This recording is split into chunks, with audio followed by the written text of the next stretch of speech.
How the Mafia took over the world. You think you know the Mafia, a few guys in Sicily, maybe a family in New York.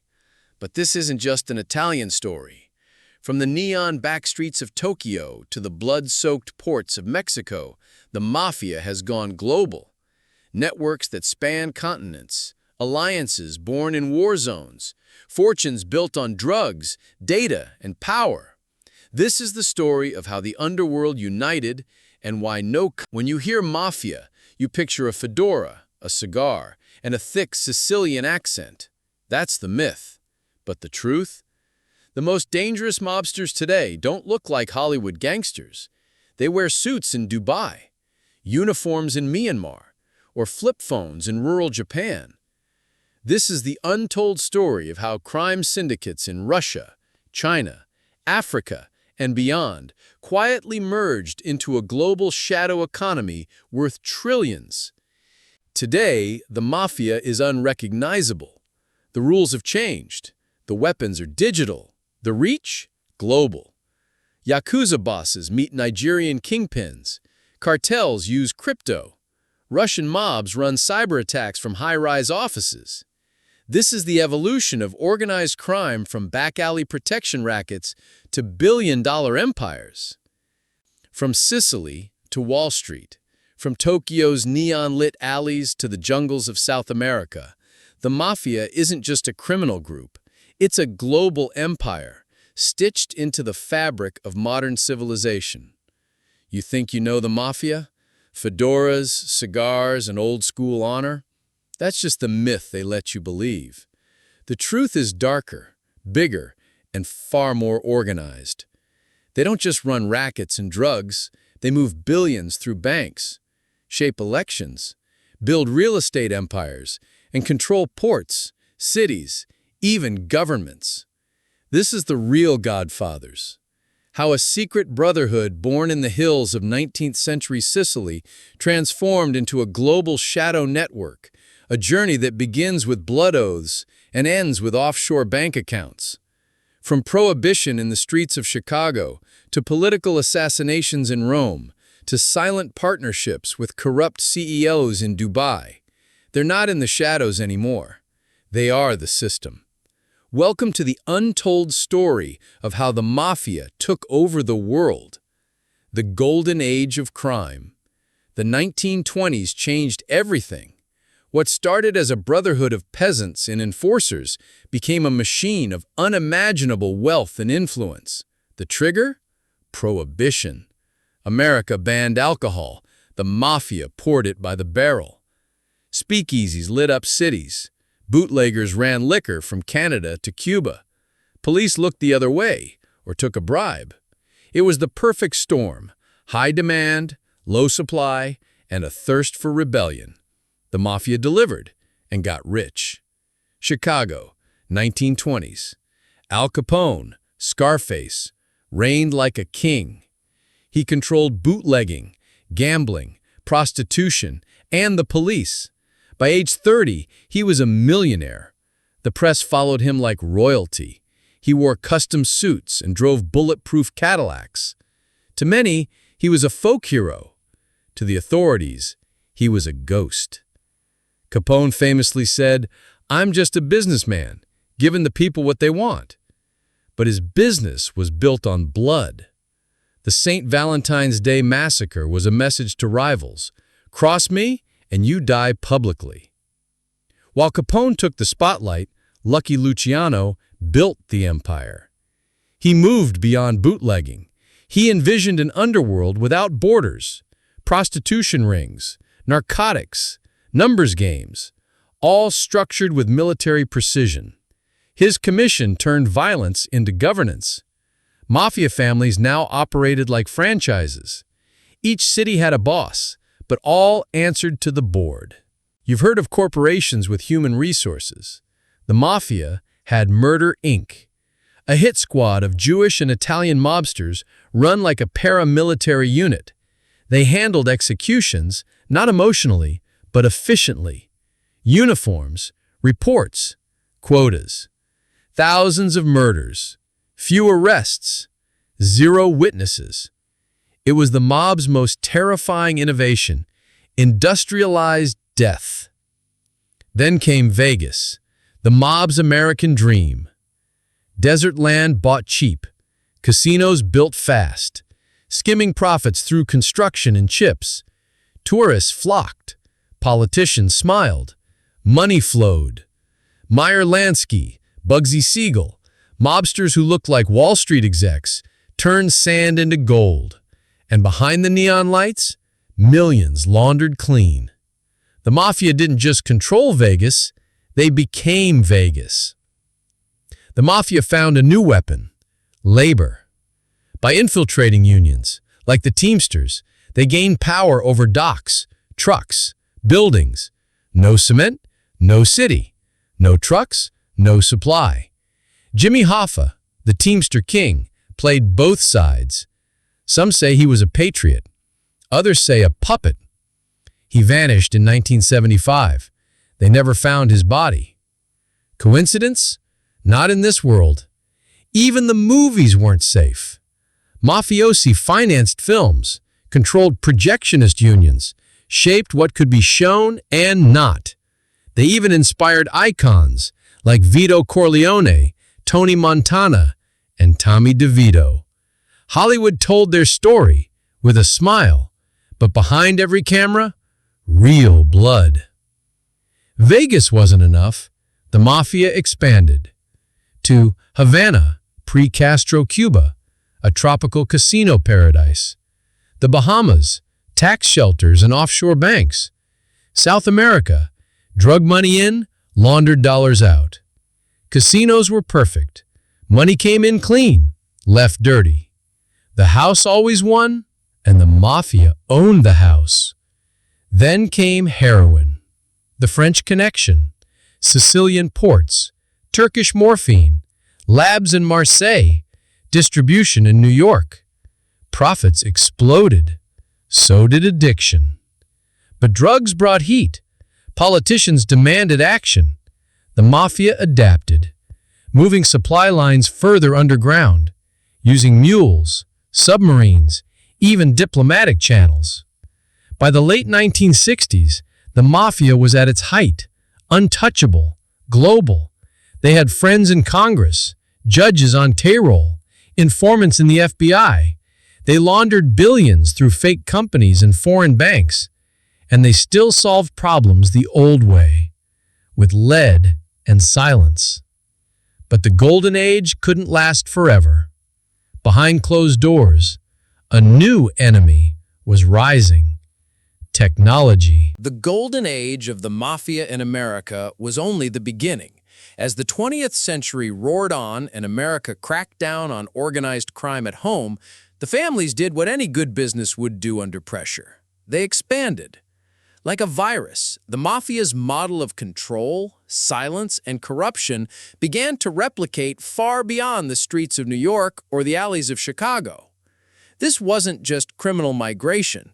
This was a franchise model, exported across oceans, borders, and continents. The Mafia became an international business, diversified, multilingual, and ruthlessly efficient. What made the Mafia's model so effective overseas wasn't just the violence, it was the culture, the code, the psychology. Wherever you went, whether it was the ports of Naples, the favelas of Brazil, or the backrooms of Prague, one thing remained the same: a boss at the top, loyalty enforced by fear, money flowing up, silence flowing down, and most importantly, protection in places where the law had failed. It started with the Sicilian Mafia reasserting its global ties. While American law enforcement was locking up dons and flipping turncoats, the old Cosa Nostra in Italy quietly strengthened its links to South America and the Middle East. Sicilian clans became the brokers, the middlemen who could connect Colombian cocaine with European demand. They ran the logistics, managed ports, laundered cash. They weren't just part of the drug trade, they enabled it. But it didn't stop there. By the 1980s and 90s, American mafiosi were sending advisors abroad. teaching methods, spreading the code.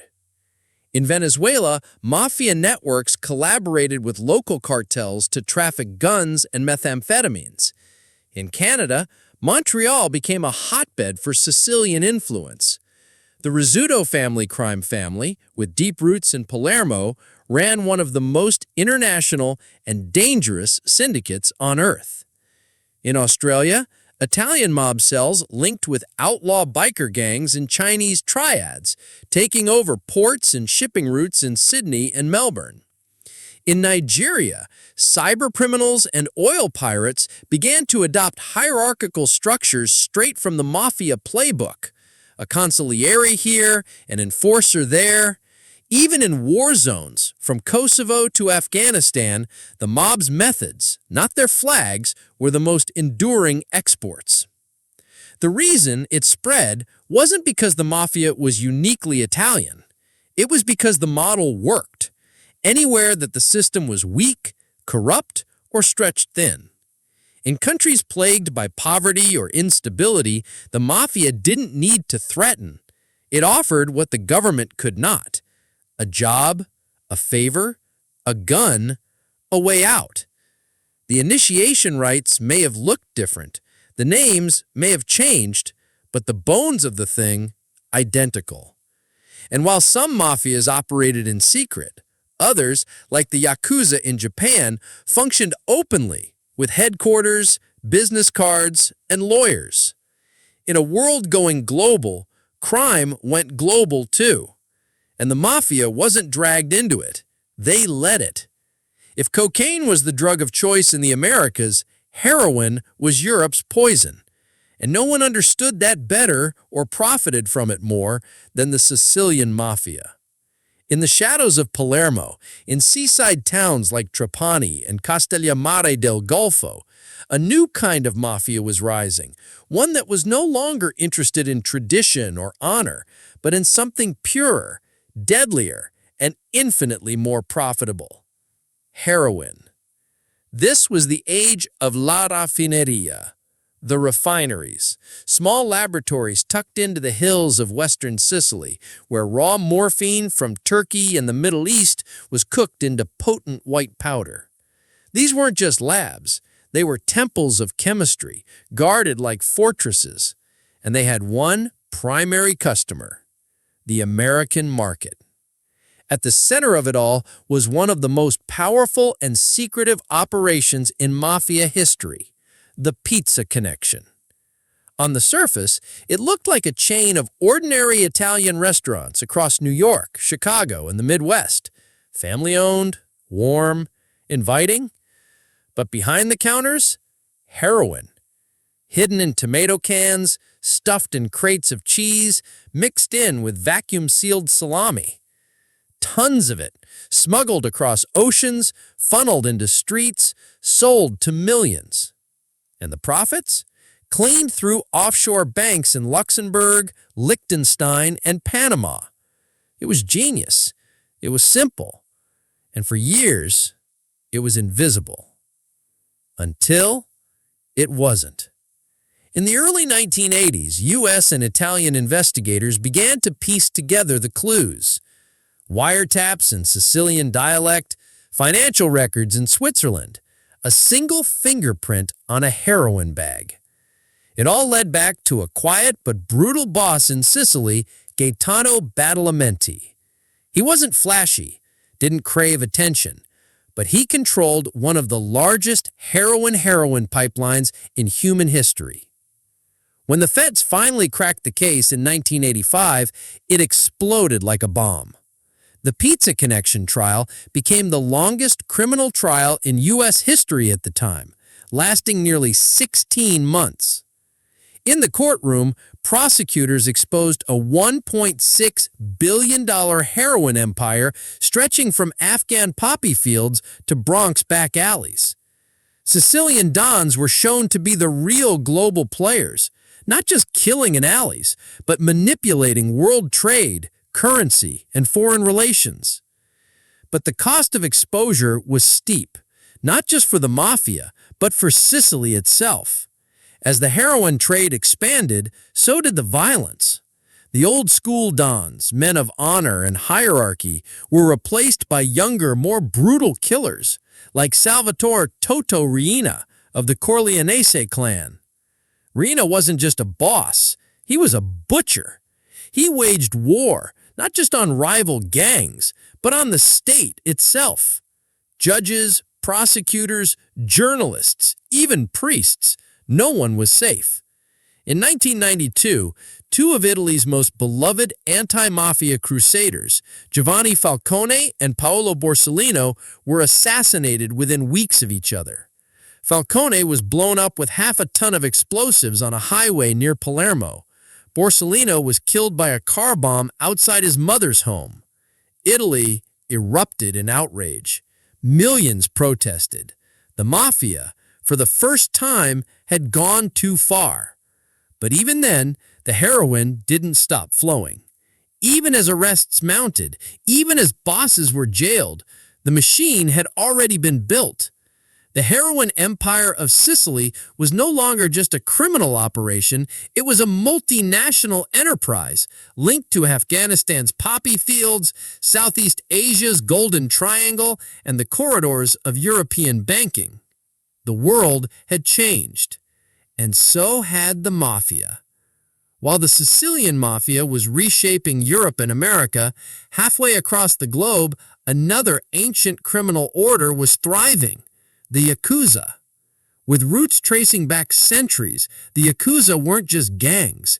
They were institutions, embedded deeply in Japan's culture, economy, and politics.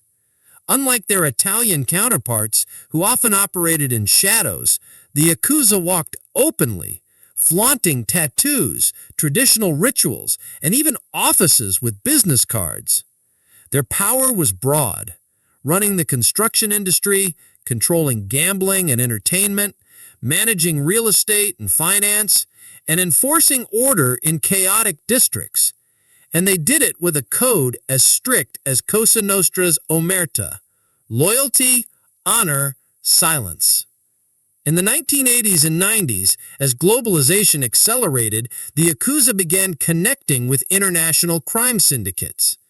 They forged uneasy alliances with the Italian Mafia, Russian Bratva, and Chinese triads. These weren't friendships born of trust, but mutual benefit, sharing roots, money laundering tactics, weapons, and influence. The Yakuza helped move illicit goods through Asian ports, while Sicilians managed European distribution. Russian groups controlled trafficking corridors through Eastern Europe. Triads supplied counterfeit goods and human trafficking networks. Together, they formed a complex web of crime, spanning continents and oceans.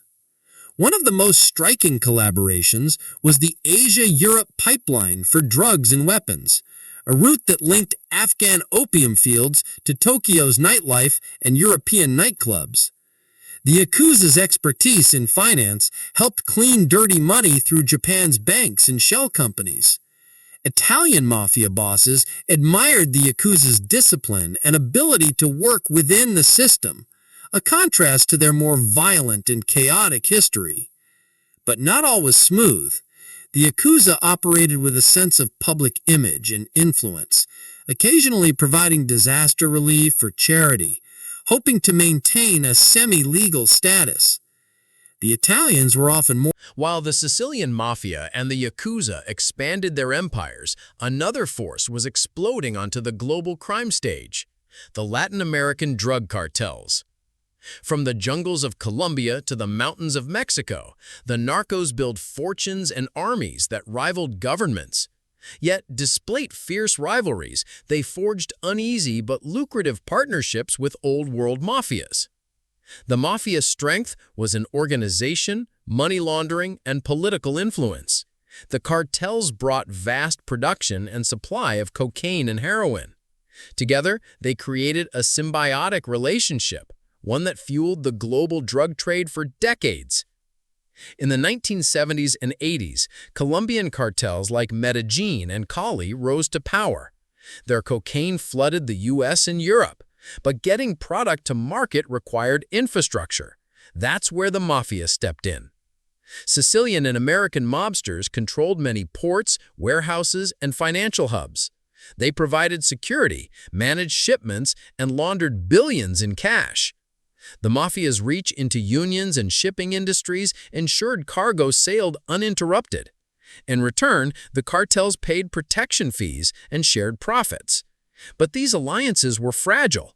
When power or profit was threatened, alliances turned to bloodshed. Mexican cartels, with their own brutal tactics, also began connecting with the Mafia, especially in U.S. border states. The infamous Sinaloa cartel operated with such ruthlessness and cunning, they rewrote the rules of the drug war. This era also saw the rise of new drug routes across the Caribbean, through Central America, into West Africa, a new trafficking hub, across Eastern Europe, exploiting weak borders. The global drug market was no longer just a product of legal crime. It was a sprawling, complex international enterprise. And the Mafia adapted, evolving with new threats, technologies, and markets. But as the drugs flowed, so did the violence, corruption, and political instability. In many ways, the Mafia and the narcos weren't just partners, they were architects of modern chaos. The fall of the Soviet Union didn't just redraw borders. It unleashed a new kind of criminal power, the Red Mafia. Emerging from the chaos and corruption of a collapsing superpower, these gangs were brutal, opportunistic, and politically savvy. Unlike the Mafia's old-world codes of honor, the Red Mafia embraced raw power and rapid expansion. They thrived in the lawlessness of the 1990s, a time when privatization meant plundering state assets and oligarchs ruled with iron fists. Moscow's streets became battlegrounds for control over oil, gas, metals, and banking. At their peak, Red Mafia groups controlled entire industries, assassinated rivals, and infiltrated government agencies. Their violence was ruthless. Kidnappings, contract killings, bombings, used to eliminate opposition and enforce obedience. But they also adapted the Mafia's playbook: bribery, infiltration, and strategic alliances. They formed uneasy partnerships with Italian mafias, Yakuza, and Colombian cartels, extending their reach globally. In the West, the Red Mafia gained notoriety for massive cybercrime rings, money laundering through luxury real estate, and control of Eastern European smuggling routes. Cities like London, Miami, and Zurich became hubs for their illicit wealth. Yet despite their power, the Red Mafia operated in the shadow of new Russian political realities. The rise of Vladimir Putin saw the state reclaiming control, absorbing or crushing many criminal groups, or co-opting them as unofficial enforcers. Today, remnants of the Red Mafia remain dangerous players, shifting from old-style rackets to digital crime, global arms trading, and political manipulation. Their story is a brutal reminder: when governments fall, crime rises, and the world's darkest networks seize the moment. In the sprawling urban landscapes of Hong Kong, Macau, and mainland China, another ancient criminal force reigns supreme: the Triads. With history stretching back hundreds of years, the Triads evolved from secret societies into one of the most versatile and ruthless global crime networks. Unlike the Mafia's family ties or the Yakuza's public rituals, the Triads are a loose network of clans, operating in shadows with flexible structures that allow rapid adaptation. Their specialties? Everything, from human trafficking and illegal gambling to counterfeit goods, arms smuggling, and cybercrime. The Triads' influence extends far beyond Asia. They control vast supply chains, shipping counterfeit luxury goods from China to Europe, trafficking cheap heroin and fentanyl to North America, and running prostitution rings in cities across the globe. One of the Triads' most dangerous tools is their mastery of corruption. By infiltrating police forces, port authorities, and politicians, they ensure their shipments move freely. Bribes flow like rivers, and investigations mysteriously stall. The Triads also act as enforcers for other crime groups, including the Mafia and the Russian Bratva, in joint ventures or conflicts. Their connections in the global black market are crucial in linking supply chains for drugs, weapons, and human cargo. In the digital age, the Triads have been quick to embrace new frontiers. From hacking groups to ransomware syndicates, they operate cyber-criminal enterprises that generate billions annually. And yet their reach remains local and personal. In Hong Kong, they are woven into neighborhoods, festivals, and businesses, a shadow government of control and influence. This mix of ancient tradition and modern innovation makes the triads a uniquely resilient and dangerous force. A reminder that global crime isn't just about money, it's about power, identity, and survival. For the Mafia, making money is only half the battle. The other half, making it disappear. Money laundering, turning dirty cash into clean wealth, is the invisible engine powering every criminal empire. Through a dazzling array of methods, mafias have perfected the art of disguising the origins of their billions. Shell companies in tax havens like the Cayman Islands, Panama, and Luxembourg. Complex layers of transactions, moving funds across borders and currencies. Real estate, buying luxury condos, hotels, and commercial buildings to hide illicit profits. In cities like London, Miami, and New York, skyscrapers gleam with the spoils of crime. Money flowing through banks that turn a blind eye or get paid to look the other way. Cryptocurrency too, a new frontier for laundering billions anonymously, thanks to decentralized ledgers and unregulated exchanges. The Mafia also exploits legitimate businesses, casinos, restaurants, construction as fronts. These provide a steady flow of cash, both legal and illicit. They employ accountants and lawyers skilled in navigating loopholes and exploiting weak regulations. One famous example is the use of smurfing, breaking down large sums into many small transactions to avoid detection. Another is trade-based money laundering, over or under-invoicing goods to mask illegal profits. Governments worldwide have struggled to keep up. While laws like the U.S. Bank Secrecy Act and international frameworks have tightened controls, criminals adapt faster. The globalization of finance means money moves in milliseconds, faster than any regulator can trace. But laundering isn't just about hiding money. It's about power. Control over financial systems allows mafias to influence markets, politics, even elections. It lets them invest in legitimate industries, becoming part of the world's economic fabric. In a world reshaped by global politics and endless conflicts, the Mafia has adapted old tactics to new wars. From Africa's mineral-rich battle zones to Europe's cyber battlegrounds, criminal syndicates thrive amid chaos. Arms trafficking is a cornerstone. Mafias profit by supplying weapons to rebels, warlords, and mercenaries, fueling violence and prolonging conflicts. In West Africa, groups like the Sicilian Mafia have partnered with local militias to control diamond mines and smuggle arms. In the Balkans, organized crime has exploited post-war instability to traffic weapons and drugs. Meanwhile, cybercrime has become a new front. Ransomware attacks, hacking, identity theft. These digital weapons generate billions and destabilize governments. Mafia-linked cyber rings operate like modern armies, with hierarchies, specialists, and global reach. Extortion, once enforced with guns and violence, now includes threats of data breaches and online blackmail. The old rules apply: pay up or suffer consequences.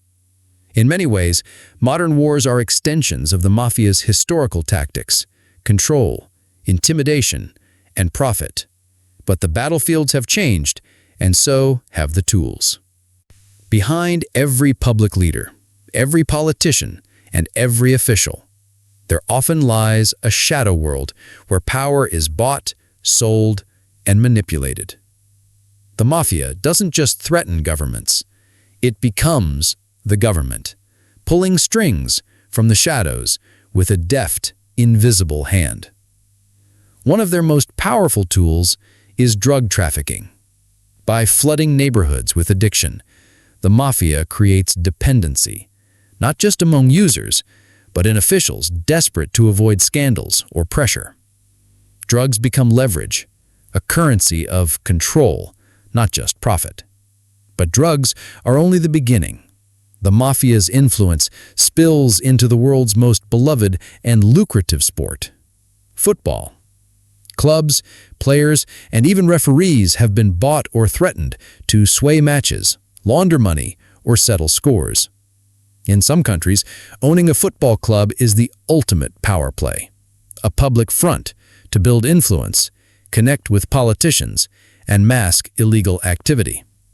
Beyond money and sport lies a darker weapon: sex and manipulation. Mafiosi often use women, sometimes willingly, sometimes through coercion, as tools for assassination or blackmail. A night with a high-profile official recorded in secret. A compromising video leaked at the perfect moment. This isn't just rumor, it's documented fact. The Mafia runs networks of sex workers, infiltrates luxury hotels, and exploits the darkest vulnerabilities of the powerful. These honey traps serve two purposes: humiliation and control. One slip-up can end a career, a government, or a scandal can be quietly buried. The most damning evidence? Videos and photos obtained through sophisticated surveillance. Hidden cameras, hacked phones, even corrupted insiders feeding footage to the mob. Imagine the leverage over a corporate CEO, a judge, or a diplomat. The Mafia holds these digital weapons as insurance policies. This manipulation isn't chaos, it's calculated. It creates fear, distrust, and silence. And while politicians publicly denounce organized crime, many secretly serve its interests. In some countries, the Mafia essentially runs elections, funding campaigns, intimidating voters, and ensuring friendly candidates win. Judicial systems are infiltrated, with judges bribed or threatened. Police officers on the payroll sabotage investigations. In this way, the Mafia becomes untouchable, a parallel government enforcing its own laws.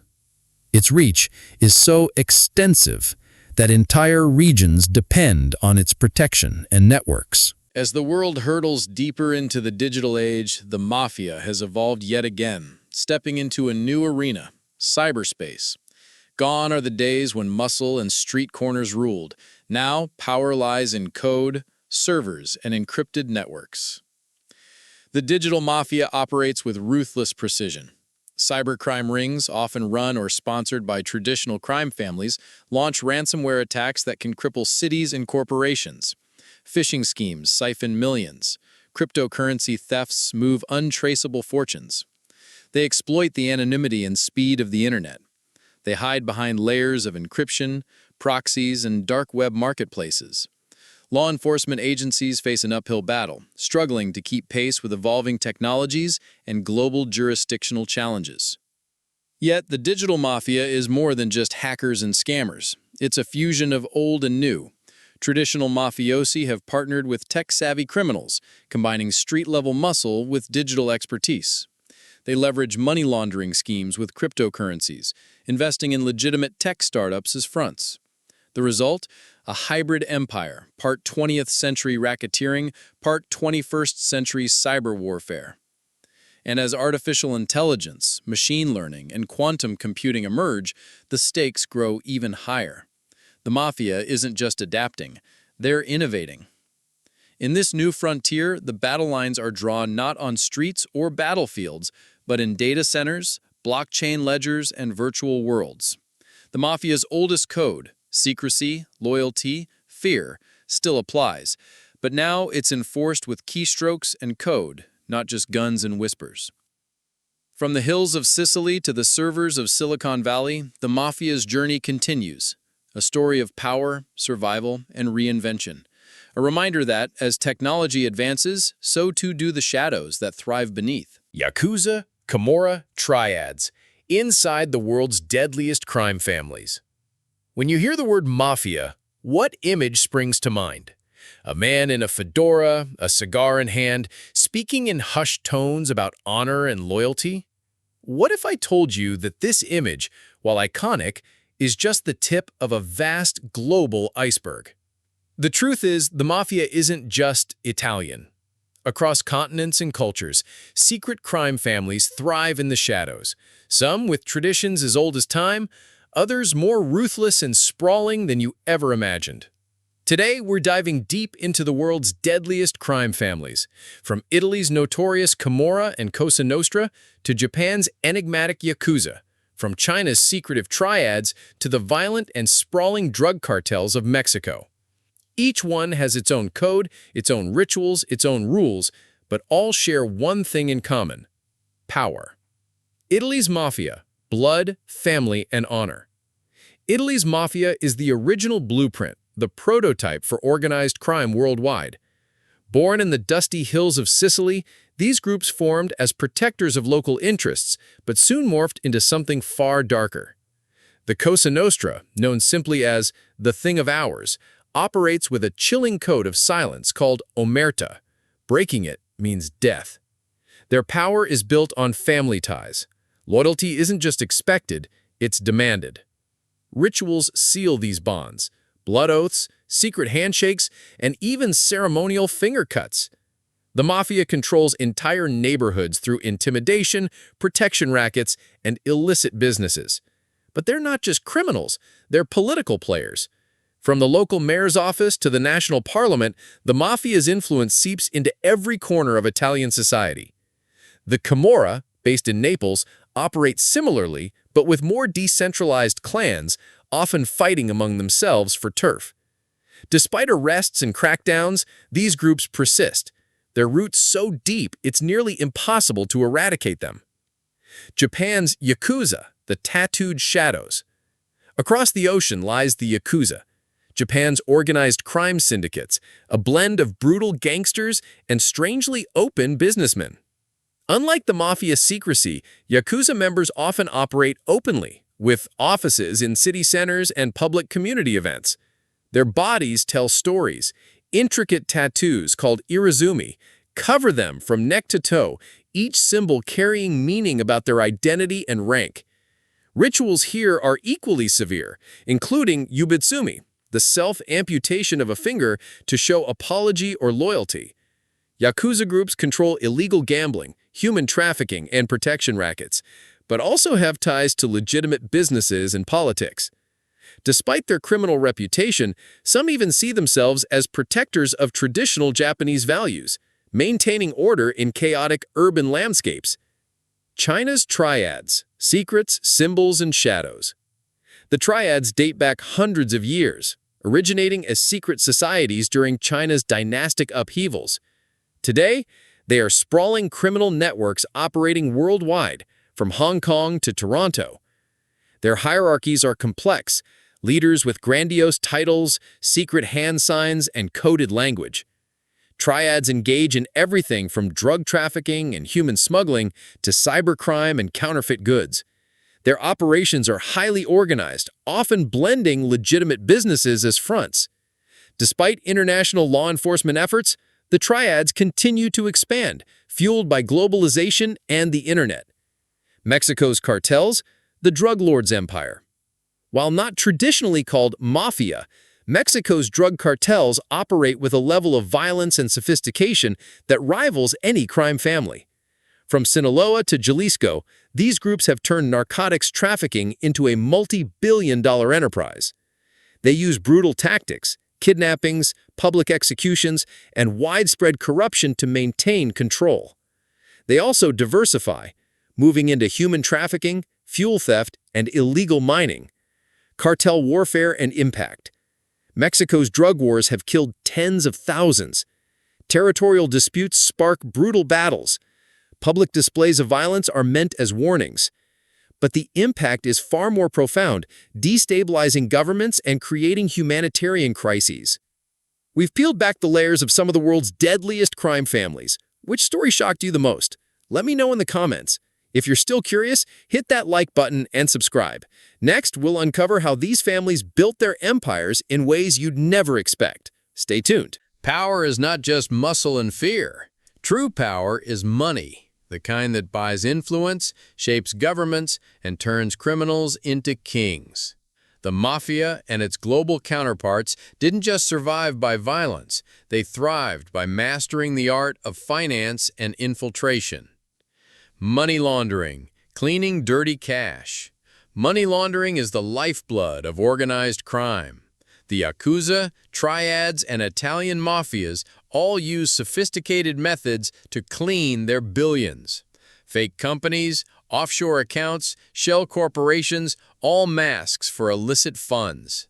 For example, in Japan, Yakuza-owned businesses range from construction firms to entertainment agencies, providing perfect fronts. In Italy, Mafia-controlled casinos and restaurants mix illicit profits with legitimate income. The triads leverage international trade and real estate to launder money across borders. Political corruption and control. Money buys more than luxuries. It buys politicians. Across Italy, Japan, China, and Mexico, crime families infiltrate government offices. Bribes, blackmail, and intimidation keep officials silent or cooperative. In Italy, the mafia influence swayed local elections and rigged contracts. Yakuza leaders have been known to cozy up with politicians, often hosting dinners in plush venues to discuss business. In Mexico, cartels buy loyalty with threats and money, undermining the rule of law. Business infiltration and legal fronts. To the outside world, many mafia operations appear legitimate. They owned construction companies, waste management firms, import-export businesses, and even banks. These legal fronts allow them to launder money, influence markets, and avoid suspicion. The Camorra's grip on Naples' waste disposal industry is infamous, turning garbage collection into a lucrative monopoly. Triads control shipping and logistics, facilitating smuggling operations hidden in plain sight. Shocking case studies. The Enzo Tortora affair in Italy, a TV presenter wrongly accused due to mafia's manipulation of the justice system. The Yakuza and Fukushima disaster. Yakuza groups swooped in after the 2011 tsunami, securing reconstruction contracts. Hong Kong triads in the 2014 Umbrella Movement alleged triad involvement in disrupting pro-democracy protests. El Chapo's escape. The Mexican cartel leader's dramatic prison breaks revealed deep corruption. How crime families use fear and culture? Fear is a currency just as valuable as money. Public displays of violence and ruthless enforcement maintain discipline and silence. Cultural rituals and traditions reinforce loyalty and a sense of belonging, making betrayal unthinkable. Whether it's the bloody finger-cutting in Sicily or Yakuza tattoos that mark a life sentence, these codes bind members tightly. The web of crime is deep and complex. What shocked you the most in these stories? Comment below. If you're fascinated by the hidden power of crime families, like this video and subscribe.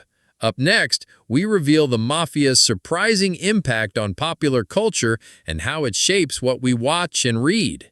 How the Mafia built Las Vegas. Imagine a desert town transformed overnight, from barren sand to the dazzling jewel of entertainment and risk. But behind the glitz and glamour lies a darker story, the story of how the Mafia built Las Vegas, turning a risky gamble into a billion-dollar empire. The seeds of sin, prohibition, and bootlegging.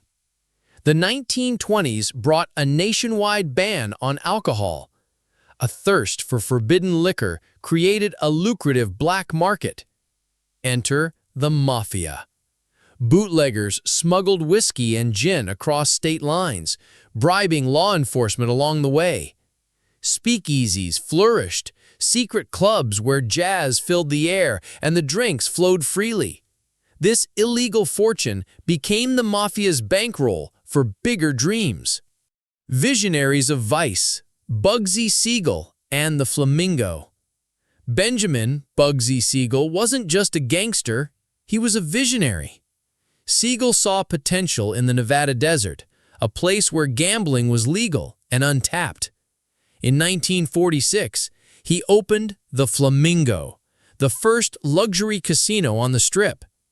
Though the project went over budget and faced mob skepticism, Siegel's vision was clear. Las Vegas could be more than a desert outpost. It could be a playground for the rich and powerful. Skimming the jackpot. Casino money laundering. Casinos became the perfect front. Millions of dollars in illegal cash flowed through slot machines and poker tables. The Mafia perfected skimming, siphoning off profits before they were officially recorded. This hidden cash funded further expansion and protected the mob from law enforcement scrutiny. The FBI strikes back. By the 1950s and 60s, the FBI was closing in. Undercover agents and wiretaps began exposing the Mafia's grip on Vegas. High-profile raids and trials shook the underworld. Though some mobsters were convicted, others fled or went underground. The game was far from over. The legacy. Las Vegas today. Today, the Mafia's visible influence has faded, replaced by corporate ownership and flashy brands. But the foundations they laid remain. From the city's layout to its culture of risk and excess, the Mafia's fingerprints are everywhere. Call to action. If you love stories of power, money, and daring dreams, hit like and comment your wildest Vegas experience. Subscribe and ring the bell. Next, we'll reveal the Mafia's secret rules you'd never dare break. While Bugsy Siegel lit the spark, the Mafia's rise in Las Vegas was no solo act. It was a symphony of criminals, politicians, and businessmen working behind closed doors. The mob's corporate structure. Commission in Vegas. The Mafia didn't operate as disorganized gangs in Vegas. They established a corporate hierarchy with the commission at the helm. This board of mob bosses regulated territories, settled disputes, and coordinated investments. The Vegas casinos became their subsidiaries, controlled and protected by powerful families from New York, Chicago, and beyond. Key figures: Meyer Lansky, Frank Costello, and the bosses. Meyer Lansky, the mob's accountant, was the mastermind behind the money. His financial genius turned gambling dens into cash machines and kept mob money safe. Frank Costello, known as the Prime Minister of the underworld, brokered deals with politicians and unions. Together, they built a system that funneled illegal cash into legitimate business. The casinos. More than just gambling. Casinos weren't just about games of chance. They were laundering machines, social clubs, and power centers. Behind every blackjack table was a web of bookies, enforcers, and corrupt officials. Money skimmed from these operations funded everything from political bribes to violent enforcement squads. The neon boom, building Vegas's iconic look. The neon lights of the Strip weren't just for show. They were beacons of hope and temptation. Mafia-funded construction companies built iconic hotels and casinos, turning Vegas into an oasis of light in the desert. The glowing signs promised fortune, escape, and danger, a perfect lure for gamblers and thrill seekers. Trouble in paradise, rivalries, and violence. The Mafia's grip on Vegas wasn't without conflict. Rivalries between families and factions sparked violence and power struggles. Murders, bombings, and threats became tools to maintain control. Law enforcement was often complicit or intimidated, allowing the mob to operate with near impunity. Call to action. The story of Vegas is a story of power and risk. What surprised you most about the Mafia's role here? Comment below, hit like, and subscribe for more deep dives. Next, we'll explore the 10 Mafia rules no one dares break. Behind every empire lies a code, unwritten laws that bind members, enforce loyalty, and punish betrayal. The Mafia's success in Las Vegas wasn't just muscle and money. It was discipline, secrecy, and fear. The Code of Omerta, silence above all. The Omerta is the Mafia's most sacred rule. It demands absolute silence to outsiders, especially law enforcement. Breaking Omerta means death, or worse, exile and disgrace. In Vegas, this code kept informants at bay and the mob's operations shielded from investigation. Loyalty and hierarchy. The family comes first. Loyalty is the foundation. Members swear blood oaths, pledging allegiance to their family above all. The hierarchy is rigid. Bosses, underbosses, capos, soldiers, and associates. Respect for rank is enforced through rewards and punishments. This structure allowed the Mafia to run complex operations without chaos. The 10 rules you could never break. Never betray the family. Never cooperate with authorities. Keep all family business secret. Obey orders without question. Never show fear. Protect the family's reputation. Avoid public attention. Don't mix personal business with family affairs. Support other members in trouble, and respect the hierarchy. Breaking any rule risked brutal consequences. Enforcement and punishment. Enforcement wasn't bureaucratic. It was violent and swift. Disobedient members faced beatings, exile, or death. In Vegas, murders were often staged as accidents or disappearances. These punishments reinforced fear and loyalty, essential to controlling vast, risky operations. Rituals and symbols, building brotherhood. The Mafia rituals created psychological bonds. Blood oaths, secret handshakes, and symbolic tattoos marked membership. In Vegas, ceremonies took place in back rooms or hidden chapels, invoking tradition and solemnity. These rituals deepened loyalty and a sense of family, binding members for life. What do you think? Could you live by these rules? Comment below your thoughts. Hit like if you found this fascinating, and subscribe for more inside looks. Up next, the fall of the Mafia, how law enforcement struck back and changed the game. In the world of the Mafia, loyalty isn't just expected, it's demanded. Betray one rule, and you don't just lose face, you lose everything. Your family, your life. Tonight, we uncover the 10 Mafia rules you could never break, the unwritten laws that keep the empire running. Rule 1. Never betray the family. Betrayal is the ultimate sin. The Mafia family is sacred, blood ties and loyalty above all else. Snitching or cooperating with law enforcement is met with brutal retribution. The code demands silence, even at the cost of personal safety. Rule 2. Never cooperate with authorities. The Mafia's survival depends on secrecy. Cooperation with police or FBI means death or exile. This rule enforces the Omerta, the code of silence that shields the mob. Many members have paid with their lives for breaking it. Rule 3. Keep all family business secret. What happens in the family stays in the family. Sharing information outside the organization threatens everyone's safety. Secrecy protects operations, identities, and plans.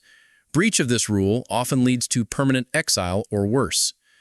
Rule 4. Obey orders without question. Hierarchy is everything. Orders from bosses or capos aren't up for debate. Obedience ensures discipline and efficiency. Defiance brings punishment, sometimes fatal. Rule 5. Never show fear. Fear is weakness. Members must appear strong, confident, and unflappable. Showing fear invites suspicion and disrespect. Mafia life demands a steely nerve. How would you survive by these rules? Comment your thoughts and share if you're amazed by this hidden code. Like and subscribe for the next 5 rules. The stakes only get higher. Welcome back.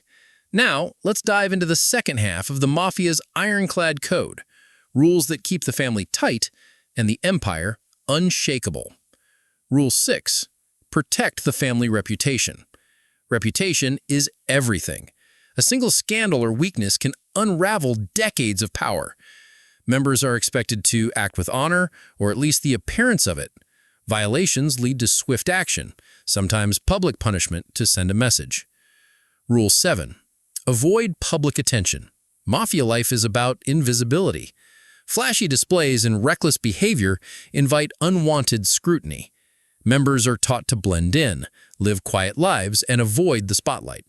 The less visible the family, the harder it is to dismantle. Rule 8. Don't mix personal business with family affairs. Business is business. Personal feelings can cloud judgment and put operations at risk. Separating the two ensures efficiency and loyalty to the organization. Blurring the lines often ends in tragedy. Rule 9. Support other members in trouble. Brotherhood means solidarity. When a member faces trouble, legal or violent, the family rallies.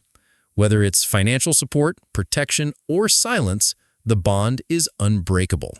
Abandoning a brother is the gravest betrayal. Rule 10. Respect the hierarchy. Respect is the backbone of order. Every member knows their place, from boss to associate. Disrespect threatens the delicate balance of power. The hierarchy ensures smooth operations and enforces discipline. The consequences of breaking the rules. Breaking even one rule can mean exile, beatings, or death. Stories abound of those who paid the ultimate price for betrayal or disobedience. The rules aren't just guidelines, they are survival. Which rule surprised you the most? Could you live by this code?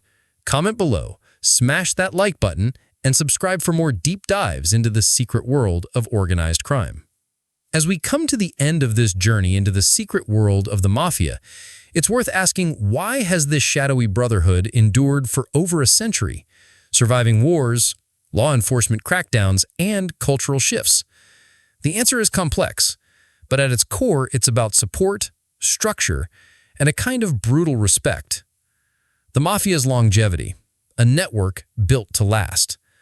Unlike many criminal groups, the Mafia isn't just a loose collection of criminals. It's a structured organization, a family bound by loyalty, rituals, and rules that govern every member. This structure creates resilience. When one member falls, others step up.